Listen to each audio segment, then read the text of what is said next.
Au nom du Père et du Fils et du Saint-Esprit. Amen. Viens, Esprit de sainteté, viens, Esprit de lumière, viens, Esprit de feu, viens nous embraser. De l'Évangile de Jésus-Christ selon saint Marc, au chapitre 11, versets 11 à 25. Après son arrivée au milieu des acclamations de la foule, Jésus entra à Jérusalem dans le temple. Il parcourut du regard toutes choses, et comme c'était déjà le soir, il sortit pour aller à Béthanie avec les 12. Le lendemain, quand il quittait Béthanie, il eut faim. Voyant de loin un figuier qui avait des feuilles, il alla voir s'il trouverait quelque chose. Mais en s'approchant, il ne trouva que des feuilles, car ce n'était pas la saison des figues. Alors il dit au figuier, « Que jamais plus personne ne mange de tes fruits. » Et ses disciples avaient bien entendu. Ils arrivaient à Jérusalem. Entrés dans le temple, Jésus se mit à expulser ceux qui vendaient et ceux qui achetaient dans le temple. Il renversa les comptoirs des changeurs et les sièges des marchands de colombes.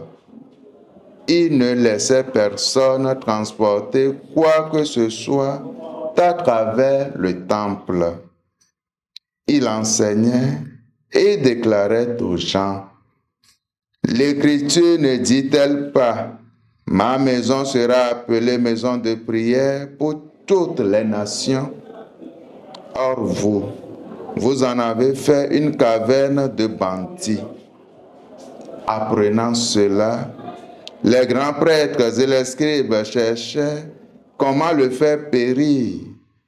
En effet, ils avaient peur de lui, car toute la foule était frappée par son enseignement. Et quand le soir tomba, Jésus et ses disciples s'en allèrent hors de la ville. Le lendemain matin, en passant, il vit le figuier qui était desséché jusqu'aux racines. Pierre, se rappelant ce qui s'était passé, dit à Jésus, « Rabbi, regarde, le figuier que tu as maudit est desséché. » Alors Jésus, prenant la parole, lui dit, « Ayez foi en Dieu. Amen, je vous le dis. Quiconque dira à cette montagne, « Enlève-toi de là et va se jeter dans la mer », s'il ne doute pas dans son cœur, mais s'il croit que ce qu'il dit arrivera, cela lui sera accordé.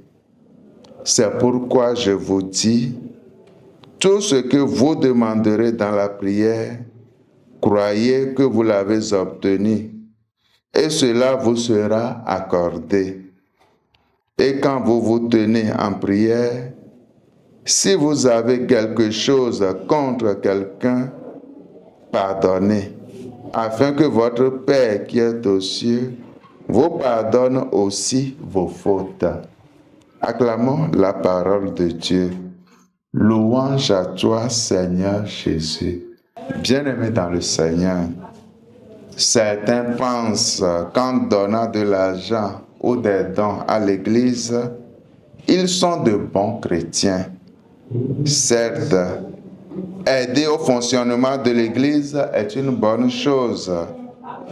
Mais à quoi cela sert-il vraiment dans notre relation au Seigneur s'il n'y a pas de réelle conversion en nos cœurs?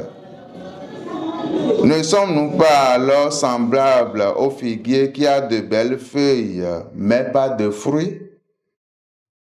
L'évangile de ce jour nous appelle à la vérité du culte que nous rendons au Seigneur. Ce qui doit être en esprit et en vérité, Et notre vie doit être en accord avec ce culte. Jésus est mort et ressuscité pour nous permettre de vivre cette intimité divine. Mes frères et sœurs, le désirons-nous vraiment? Quel sens avons-nous de la prière et du sacré? Que le Seigneur nous bénisse et nous garde, lui qui est Père et Fils et Saint-Esprit. Amen.